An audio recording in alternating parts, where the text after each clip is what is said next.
잠언 27장 주관자, 판단, 배고픔 이 세 주제에 대해서 살펴보는 시간 같습니다. 자, 첫 번째 주제 1절 같이 읽겠습니다. 너는 내일 일을 자랑하지 말라. 하루 동안에 무슨 일이 일어났는지 내가 알 수 없음이니라. 일이 잘 풀리기 시작하면 사람들은 그 장밋빛 미래를 기대하며 사람들에게 이런저런 일이 벌어질 것이라며 허세를 떨기 마련입니다. 사람들은 이런 맛에 살아가죠. 미래에 대한 희망이 있기에 지금의 어려움을 인내할 수 있는 겁니다. 그러나 우리는 지금 눈앞의 일도 통제할 수 없는 자들임을 알아야 합니다. 사람들은 자신이 자기 인생의 주관자라고 생각하며 살아갑니다. 그러나 그러한 생각이 얼마나 어리석은 생각인지 알아야 합니다.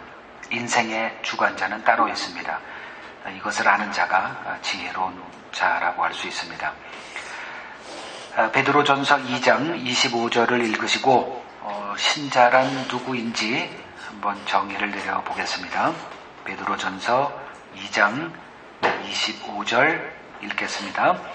너희가 전에는 양과 같이 길을 잃었더니 이제는 너희 영혼의 목자와 감독 되신 이에게 돌아왔느니라.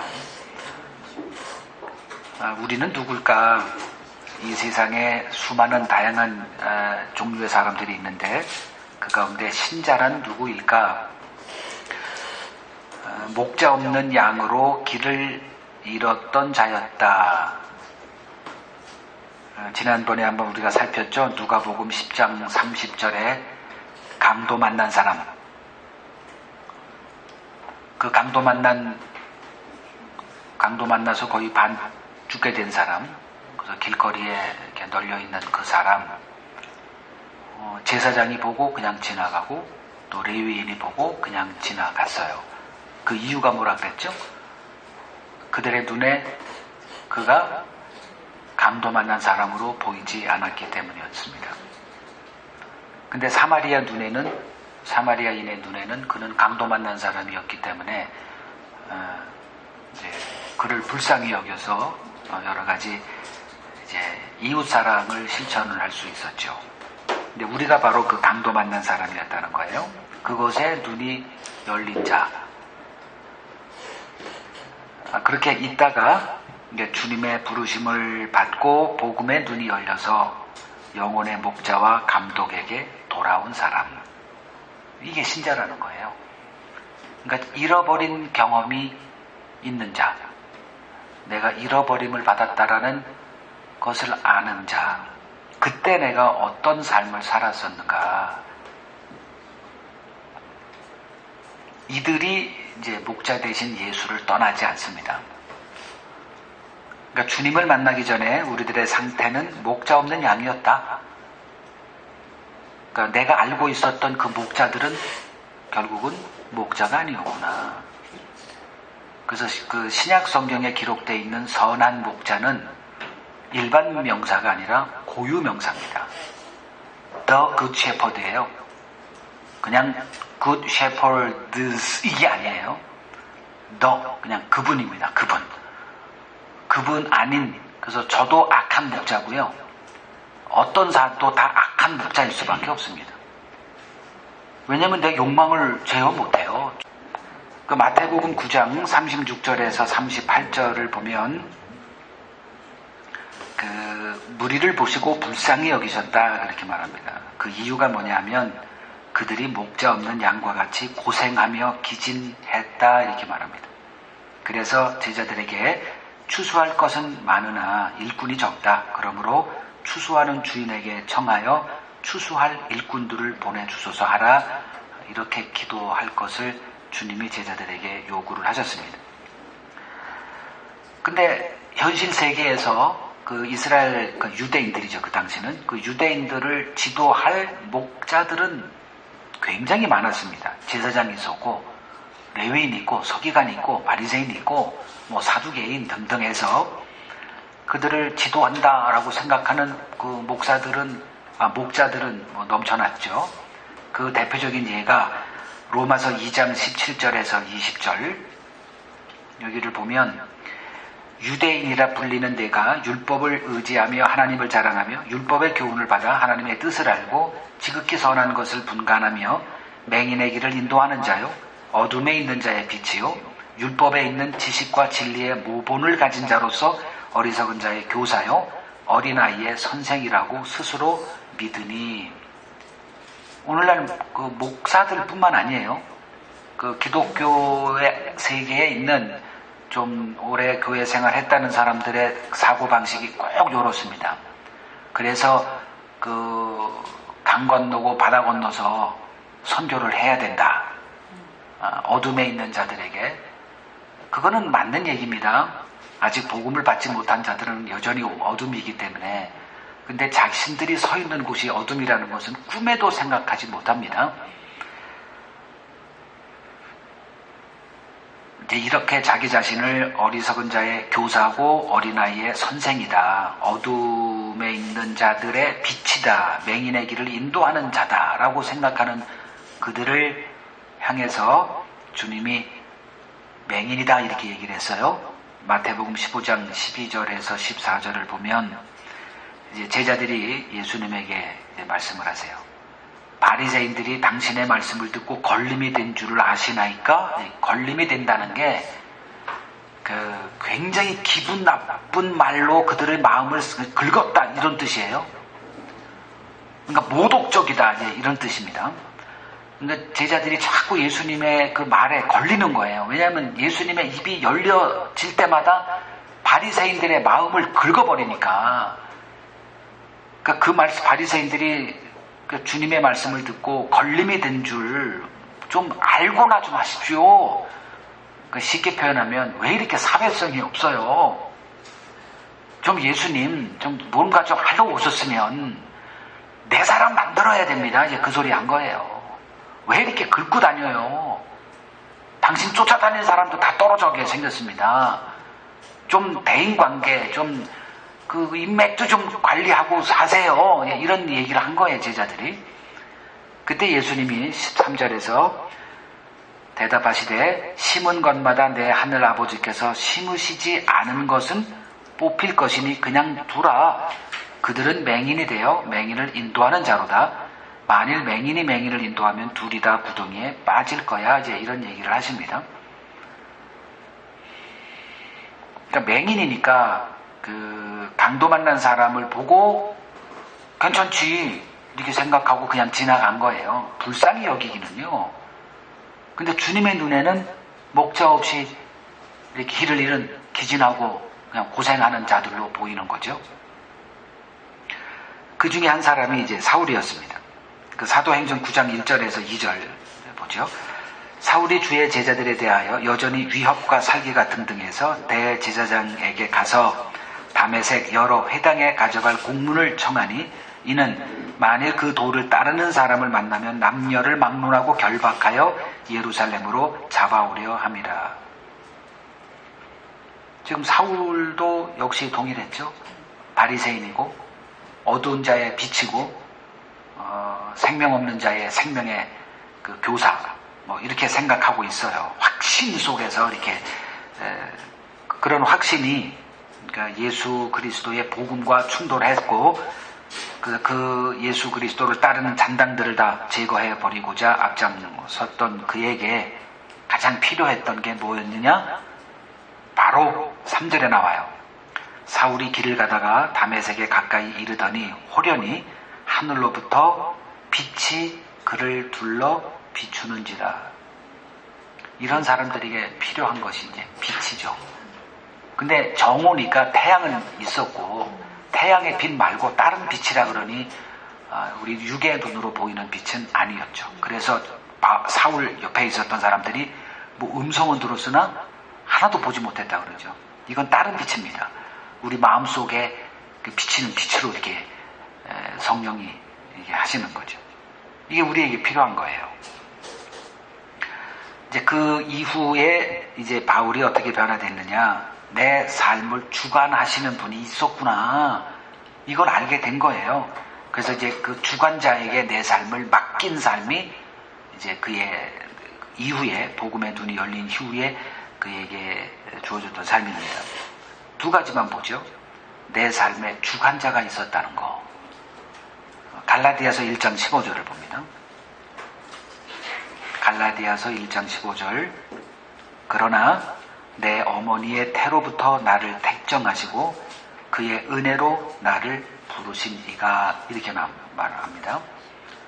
내 어머니의 태로부터 나를 택정하셨다.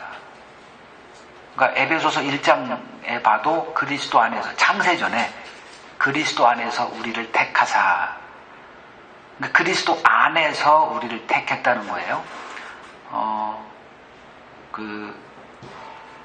그거를 이제 자기에게는 어머니의 태로부터 나를 택정했다. 이게 뭐 창세전에 택한 그 하나님의 계획 아래 자기가 놓여 있었다. 이제 여기서부터가 이제 사도 바울을 이해할 수 있는 그 클루가 생겨나요. 왜 하나님이 사도 바울을 부르셨을까? 그 질문에는 사도 바울이 부름받기 전에 그 당시에도 이미 복음을 아는 자들은 있었어요. 예수를 알아요. 그들은 예수를 육신으로도 알고 성령 받아서 복음의 정확한 실체도 아는 자들이에요.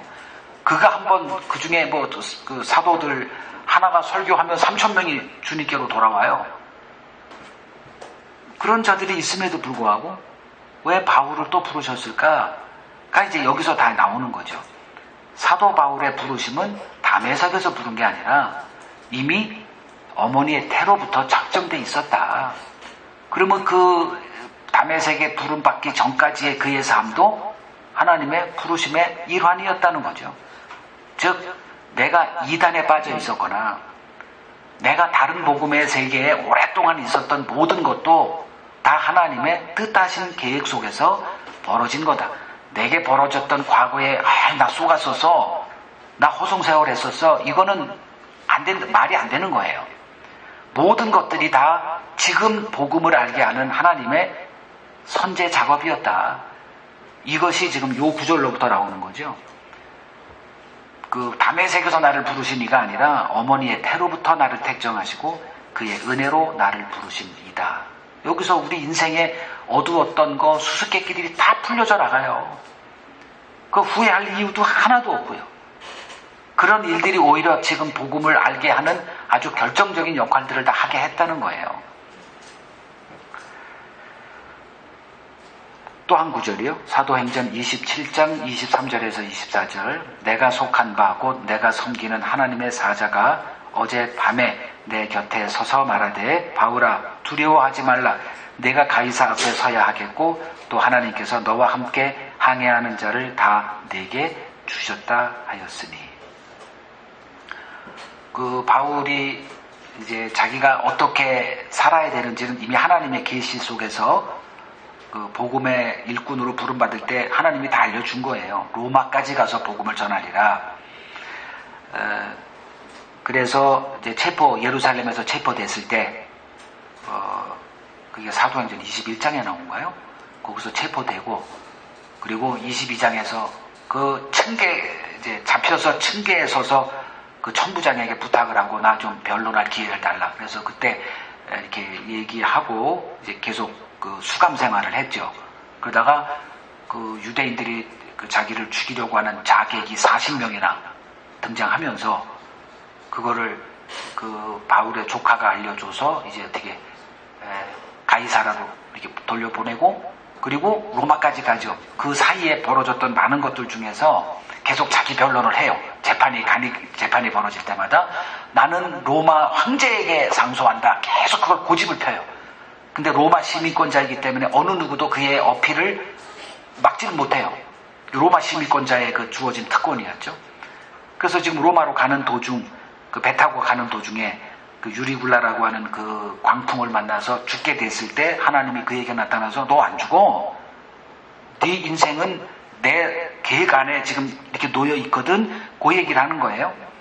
바울아 두려워하지 말라. 네가 가이사 앞에 서야 하겠고 또 하나님께서 너와 함께 항해하는 자를 다 내게 주셨다. 안 죽인다는 거죠.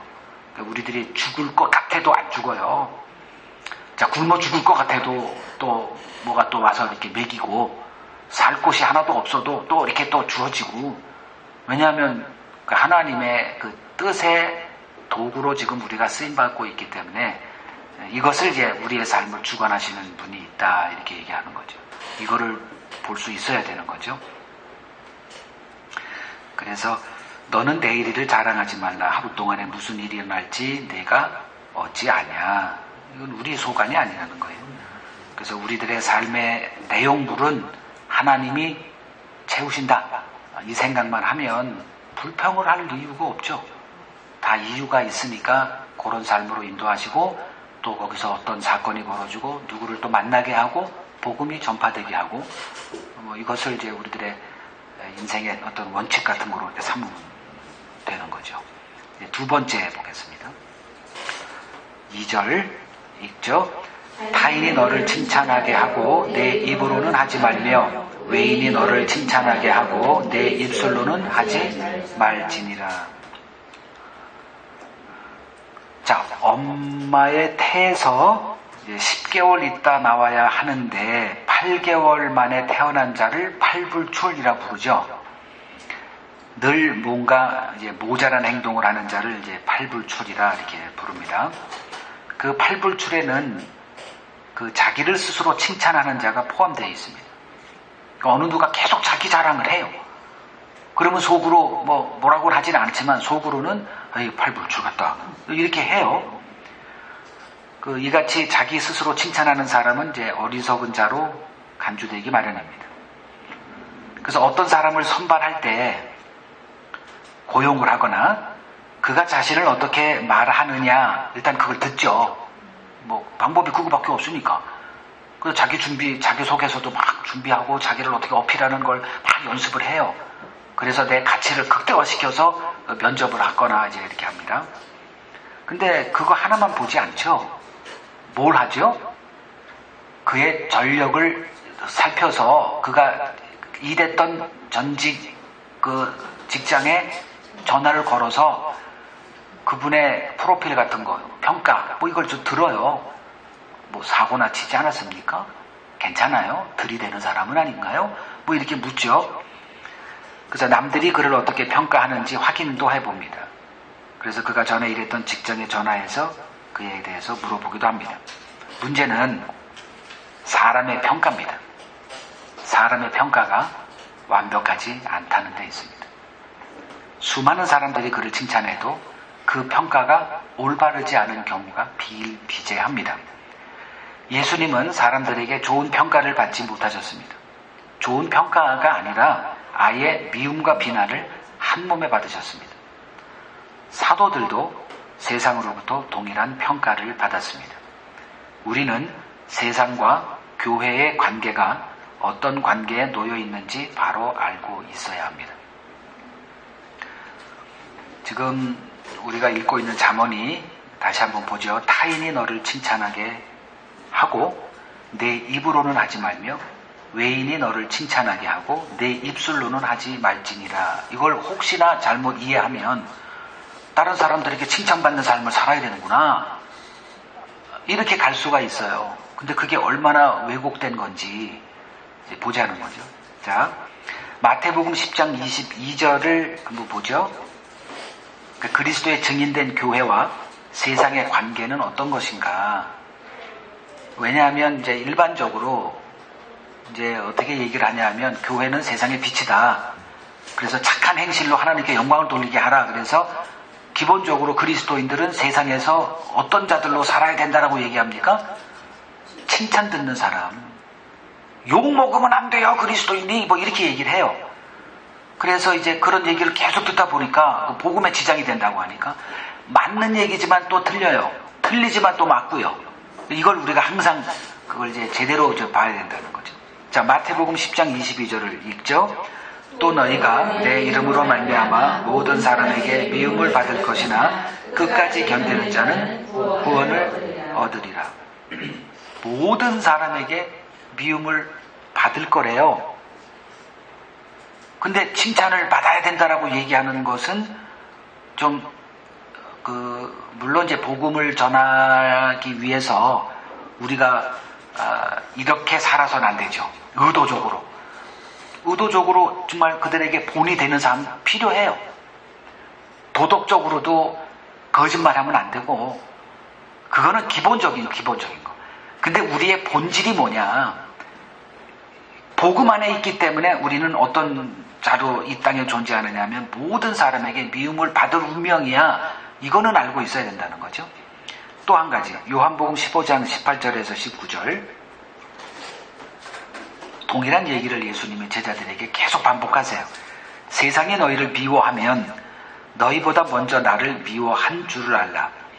너희가 세상에 속하였으면 세상이 자기의 것을 사랑할 것이나 너희는 세상에 속한 자가 아니요 도리어 내가 너희를 세상에서 택하였기 때문에 세상이 너희를 미워하느니라. 그러니까 늘 세상에서 미움을 받을 짓을 골라서 하라, 이 얘기가 전혀 아니죠. 결정적인 순간에 내가 어떤 걸 선택할 때를 얘기하는 겁니다. 내가 어디에 속한 자가 언젠간 드러나요.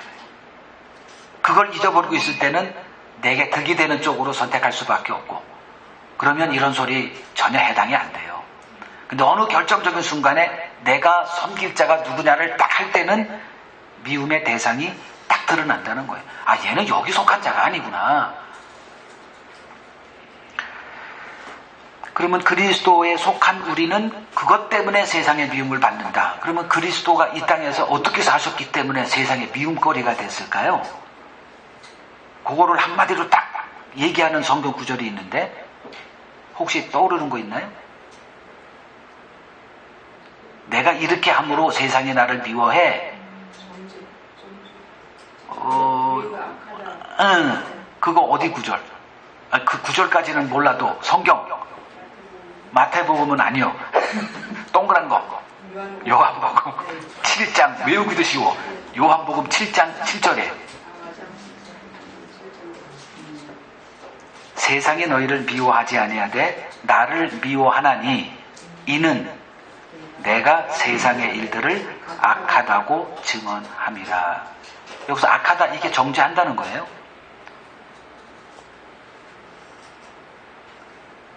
이 요한복음 7장에서 조금 밑으로 쭉 내려가면요, 요한복음 7장 24절에 이런 구절이 있어요. 외모로 판단하지 말고 공의롭게 판단하라. 예수님이 이렇게 얘기를 해요. 지금 예수님이 그 자기의 행함으로 판단을 받고 있어요. 그게 외모로 판단한다. 외모로 판단한다는 게 겉모습이 뭐 어떻게 생겼냐 이게 아니라 드러난 행위, 요걸 외모다 이렇게 얘기를 해요. 그 내가 어떤 행동을 하는 것 때문에 너희가 나를 지금 판단하고 있구나, 예, 그거예요. 그렇게 하지 말고 공의롭게, 즉 하나님의 기준을 가지고 판단하라, 이제 요걸 얘기하는 겁니다. 그러니까 이 판단이라는 거는 하나님을 알 때만 가능해요. 그러니까 나는 분별 다 한대요. 분별하고 좀 삽시다 그러면 다 분별한대요. 그러면 누가 뭐 분별하지 않고 사는 사람이 어디 있어요. 문제는 뭐냐면 분별할 수 있는 기준을 갖고 있느냐 없느냐가 중요하죠. 그것만 물어보면 돼요. 교회를 옮길 때 어떤 기준으로 교회를 옮기느냐, 정말 수천 가지 이유가 있어요. 어떤 사람은 집이 가까워서, 그것도 하나의 기준이죠. 근데 그건 아니라는 건 다 알 거예요. 또 어떤 데는 찬양을 이렇게 좋대. 그 찬양이 마음에 든대. 뭐 2-3시간 찬양을 한대요. 제가 태국에 살 때 제 딸을 그 영어를 좀 이렇게 그 홈스쿨링 하는 곳으로 보냈어요. 거기에 캐나다 그 여자 선교사가 그 홈스쿨링을 했는데 그분이 어느 교회를 다녀요. 이제 물어봤죠. 그 교회를 선택하는 기준이 뭡니까? 피아노를 친다는 거예요. 그러니까 신디가 아니라 피아노를 치기 때문에 나는 거길 간대요. 그러니까 이분은 피아노가 기준이에요. 그러니까 듣다 보니까 야, 이렇게도 하는구나. 뭐 아마 여러분도 많이 경험이 있을 거예요. 뭐 목사님이 뭐 어떤 분은 볼펜을 많이 꽂아서 그게 또 마음에 들었대요. 아, 저런 것도 기준이 되는구나. 그러니까 색깔의 그 볼펜, 그래서 부지런히 보였나? 뭐 학적으로 보였나? 뭐 여러 가지 기준이 있어요. 말도 안 되는 기준들이 이게 다 갖고 있어요. 뭐 어떤 분은 목사님이 화를 안 낸대. 그러니까 그분은 화를 내는 목사님에게 질렸나 봐요. 그러니까 목사님이 착하고 인자하고 그러면 거기를 간대. 그러니까 이런 기준들이요. 이걸 말하는 게 아니죠. 그러니까 복음의 기준이 이제 여러 가지 이게 색깔로 나타나는데 그러니까 외모로 판단하지 말래요. 그러면 이들은 지금 유대인들은 예수를 외모로 판단해요. 즉 예수님이 어떤 행위를 했어요. 그게 21절에 보면 예수가 행한 한 가지 일로 예수를 이상히 여겼다고 그래요.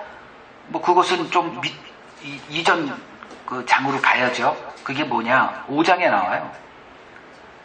안식일에 베데스다 병자 한 사람을 고친 그 일. 그것 때문에 5장 16절에 보면 이때부터 예수를 박해하기 시작했다. 그거예요. 그러니까 겉에 어떤 행위가 있어요. 그러니까 유대인들이 그 행위가 율법을 지키는 그 문자 안에서 행위로 이렇게 나타났죠. 그래서 쟤는 하나님을 섬기는 사람. 이렇게. 근데 예수님은 그거를 거꾸로 안 했어요. 아니 월요일날 해도 돼. 다른 날 해도 되는데 굳이 안식일에 찾아가서 그런 일들을 많이 했죠. 안식일에 그 회당에 들어가서 의도적으로 병자를 고쳐요. 그러면 그 사람들에게는 안식일 날은 다른 일들을 안 해야 되는 게 1500년 동안 이어온 그들의 전통이에요. 다른 것보다 안식일 날 아무것도 안 하는 게 그들의 신앙의 본질이 돼버린 거예요. 그 본질을 이제 건드는 거예요, 예수님은. 의도적으로. 너희들이 하는 그것이 과연 하나님의 말씀을 따라 행하는 것이냐를 하려면 안 지키는 거죠. 의도적으로 역행을 해야죠. 여기 와서 여러분들이 저를 봤을 때 밥 먹을 때 전 식기도 안 하거든요. 그건 굉장히 큰 거예요. 지금 안 먹나 보다 이렇게 문제가 아니라 여기가 만약에 목사님이 돼가지고 성도들한테 목회할 때 딱 밥을 갖다 줬는데 그냥 먹어봐요. 사람들이 침에 걸렸나? 아니 저걸 잊어먹고 어떻게 저러냐. 이상하다 이럴 거예요 당연히. 이건 아주 상식에 속한 거예요. 집사님 식기도 해야 안 해? 하죠. 나는 이렇게 된다니까. 그걸 왜 해요? 배웠어. 배운 게 아니라 그냥 봤지. 누가 식기도를 가르치던가요? 저희 엄마는 어렸을 때 배웠어요. 아, 엄마한테 배웠구나. 그러니까 기독교 전통을 가르친 그렇죠. 거죠. 네. 개돼지처럼 먹지 말고 감사하고 먹어 이제 이런 거예요. 그러면 그게 하나의 문화가 되죠. 그래서 저희 아들들, 딸 뭐 다 이렇게 하는데 요새는 날 따라서 안 하나 그럴 거예요. 안 하면 편해져. 그거 하면 친구들 만날 때 참 성가셔요. 지혜야 하냐? 안 하지 너 지금. 내가 보니까 그런 것 같아. 안 하는 건 잘해. 그런 거는 잘해. 그걸 해라고 안 하고 그게 문제가 아니라 알고 하느냐. 제가 지금 그걸 하려고 하는 거예요. 물어보면 답 못해요. 왜 그러냐? 나도 못하거든. 나도 못해요. 여기서 예수님이 식사할 때 기도했다. 이게 전통이 되느냐 과연. 그래서 그런 것들을 하나하나 따지는 게 종교개혁에서 벌어졌던 일들이고 물어보는 거죠. 그러니까 더 이상 알지 못하는 거 안 하겠다. 이런 작정이 아주 작은 거지만 이렇게 나타나는 거죠. 근데 이제 안식일에 병을 고쳐요. 그래 놓고 내가 안식일의 주인이야. 이런 얘기까지 나와. 아버지께서 일하니 나도 지금 일할 수밖에 없지 않냐. 이것 때문에 한술 더 떠요. 신성 모독까지 나와요. 그러니까 주님이 의도적으로 뭘 할 때는 그 일로 인해서 뭔가 다른 거를 다 염두에 두는 거예요. 그래서 그들의 생각 자체를 완전히 뒤바꾸는 일들을 하기 위해서 이렇게 하는 거죠.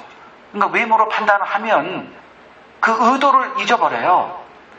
그 외모가. 그래서 의도를 하기 위해서는 할 수 없이 이렇게 내려온 전통을 깨부수는 수밖에 없어요. 그래야 생각하게 되니까. 이게 안식일이 뭐지? 1500년 동안 지켜온 이 안식일에 이게 뭐지? 하나님이 일을 완벽하게 다 하신 후에 쉬었다. 근데 완벽하게 하지도 않고 뭘 쉬어? 쉬기는. 그리고 쉬기만 하는 거예요. 그냥 안식일 날은 아무것도 안 하는. 그러니까 전혀 의도되지 않은 다른 거를 붙들고 자기는 지키고 있다? 그러니 할 수 없죠. 어기는 거예요 그냥. 안식일을. 욕먹을 각오를 할 수밖에 없어요. 이걸 이렇게 하려면. 그래서 논쟁을 하려면 정말 정리가 잘 돼 있지 않으면 섣불리 하면 오히려 안 하니만 못해요. 그래서 정리하라는 거예요. 복음의 증인이 되고 싶으면 복음이 정리돼서 내 복음이 되지 않으면 안 하는 게 좋습니다. 괜히 어설프게 아니 몰라 우리 목사님한테 물어봐 이러지 마시고 내가 그걸 정확하게 설명할 수 있어야 되고요. 그러려면 공부해야 되고요. 역사도 알아야 되고 정확한 그 포인트가 뭐냐 이걸 다 준비가 돼 있어야 되죠. 그래서 내가 신앙을 성장하는 거예요. 오늘 지금 2절 다시 보면 타인이 너를 칭찬하게 하고 내 입으로는 하지 말며 외인이 너를 칭찬하게 하고 내 입술로는 하지 말지니라. 자, 타인이란 여기서 누구를 집어넣으면 될까요? 사람? 어떤 제3자? 아니죠. 누가 나를 칭찬하면 돼요? 하나님이 나를 칭찬하면 되죠. 하나님의 기준을 알면 그걸 따라서 마지막 날 하나님이 나를 심판할 때 그 심판의 기준에 서 있으면 하나님의 심판을 이기는 거죠. 자, 고린도전서 4장 5절을 읽죠. 고린도전서 4장 5절 읽겠습니다. 그러므로 때가 이르기 전 곧 주께서 오시기까지 아무것도 판단하지 말라. 그가 어두운 감추인 것들을 드러내고 마음의 뜻을 나타내시리니 그때에 각 사람에게 하나님으로부터 칭찬이 있으리라. 이걸 소망하고 지금 말씀을 배우고 그 말씀 속에서 하나님의 선과 악의 기준이 뭔지를 바로 알아서 사는 거죠. 그러면 당연히 이제 비판 들어와요. 왜 그래 쟤는 또 뭐 이렇게 그 사람에게 판단받는 거 뭐 두려워할 이유 없죠. 목회하는 사람은 그것만큼 두려운 게 없어요. 그래서 사람의 기준이 되는 거죠. 사람을 기쁘게 하는 게 뭘까만 굴뚝이 생각합니다. 그러니까 자기 검열하는 거예요.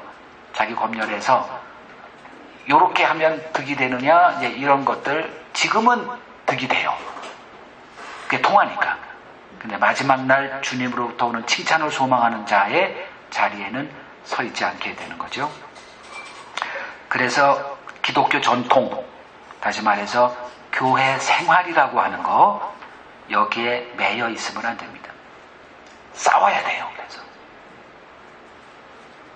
성경에 감추어져 있는 복음을 바로 알 때 싸울 수가 있습니다. 예수님이 그렇게 했고 예수에게서 복음을 알게 된 사도들 역시 다 싸움꾼이 됐어요. 스데반도 싸우다 죽었고 사도들 싸우지 않은 사람 없어요. 복음이 우리에게 들어왔을 때 우리에게서 나타나는 그 현상이 바로 이제 그 논쟁하는 거죠. 논쟁. 이거를 통해서 이제 복음이 전파됩니다. 이제 마지막 7절을 보죠. 7절 읽겠습니다. 배부른 자는 꿀이라도 싫어하고 줄인 자에게는 쓴 것이라도 다니라. 자, 밥을 먹고 배부른 자에게 어떤 맛난 음식을 주어도 거부하게 되어 있습니다. 그러나 며칠 굶은 사람에겐 그 쓴 음식도 그의 입에는 꿀맛일 수밖에 없습니다. 유대인들은 자기 의로 배불러 있었던 자들이었습니다. 그래서 하나님의 의로 등장하신 예수를 거부했던 것입니다. 신자는 이 세상 것이 아닌 하늘의 것을 배고파하는 자들입니다. 아까 우리가 오전에 보았던 마태복음 9장 12절에서 13절을 보죠.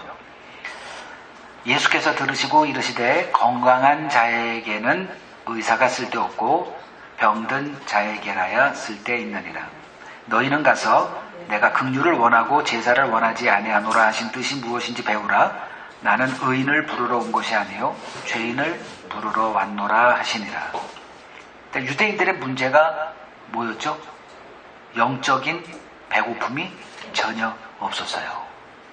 그들은 육적인, 그러니까 육과 혈에 속한 그 의, 그 자기 행함이죠. 그거로 충만했어요. 그래서 그들에게 무엇이 필요했냐 하면 그러한 우리를 보상해주고 복주고 구원시키러 오는 메시아가 필요했던 거예요. 그들에게 긍휼은 말이 안 되는 거예요. 이러한 자들에게 주님의 말씀이 들어올 리가 없죠. 자, 그들은 이미 구원의 길을 알고 있는데 다른 구원의 길을 얘기하는 그럼 뭐 아무데나 가. 우리에겐 필요 없어. 우리는 이미 의가 있어. 이런 사람들에게 예수가 필요가 없는 거죠. 이제 오늘날 그 한국교회에 나의 구원관이 틀릴 수도 있다라고 생각하는 사람이 과연 몇 명이나 될까요? 확신 속에 있습니다. 유대인들이나 오늘날 한국교인들의 그 확신은 동일한 선상에 다 있어요. 조금도 의심하지 않아요. 그래서 누가 죽으면 뭔 예배라고 이렇게 붙여놓죠? 천국 입성 예배래요. 그냥 상식이 돼버렸어요. 천국 입성 예배, 이렇게. 당연히 천국 가요. 누가 그래요? 누가 그걸 보증을 하죠? 교회 열심히 다녀서? 그러니까 오늘날 한국교회 다니는 사람들, 자신의 구원관에 대해서 틀렸다라고 잠시라도 생각하는 사람 얼마나 될까? 거의 없다고 저는 생각합니다. 목사들이 이러한 확신에 거하고 있는데 그 목사의 설교를 듣고 있는 그 성도들이 과연 다른 생각을 할 수가 있을까? 그 사울에게 임한 은혜가 있어요. 하나님께서 사울을 불러서 그에게 어떤 은혜를 베풀어 줬는데 그 은혜가 뭐냐면 고민에 빠지게 하는 은혜예요. 이건 사울에게만 벌어진 게 아니라 복음 앞에 서는 누구나 다 이 고민을 해요. 사도행전 9장 9절 읽습니다. 사흘 동안 보지 못하고 먹지도 마시지도 아니했다. 얼마나 깊은 충격과 고민에 빠졌으면 사람이 제일 즐거운 게 먹는 거거든요. 3일 동안 입에도 대지 않아요. 될 수가 없습니다. 넘어가지가 않아요. 그 은혜가 임할 때 이 고민에 빠지게 되거든요. 그래서 그때 아마 이 영적인 컴퓨터가 돌아가는 것 같아요. 초스피드로 돌아가서 이 복음의 이 성경 안에 감춰져 있는 이 복음이 가지런하게 착착착착 이렇게 정리가 되고 이제 복음에 사로잡힌 자가 되게 합니다. 이 고민이 계속 돼야 돼요. 왜냐하면 우리의 본능을 거스리는 게 복음이기 때문에 그렇습니다. 그 배부른 자는 꿀이라도 싫어하고 줄인 자에게는 쓴 것이라도 다니라. 이 복음은 이 세상에서 쓴 거였어요. 그래서 다 이렇게 배척의 대상인데 고민거리가 주어지고 내 여태까지 확신이 다 무너지는 그 상태에서 의에 줄이고 목마른 자가 됐을 때 그 세상이 싫어해서 쓰다고 버려버린 그 복음이 꿀송이보다 더 단 복음으로 내게 오는 것. 이들이 주님의 택한 자녀들입니다. 마태복음 5장 6절을 보면 의에 줄이고 목마른 자가 복이 있다. 그들이 배부를 것이다. 이렇게 말씀을 하셨어요. 의에 줄이고 목마른 자로 만들어 가는 거죠. 한순간을 얘기하는 게 아니라 주님 오실 때까지 이러한 자로 살아가는 겁니다. 누가 의에 줄이고 목마를까? 내가 하나님 앞에 나아갈 수 있는 의가 내게 없다. 이 자리에 서 있는 사람만이 하나님이 우리에게 주시는 그 의로 배불릴 수 있는 자다. 저와 여러분 모두 이 자리에 서 있기를 소망합니다. 자, 오늘 여기까지 하겠습니다.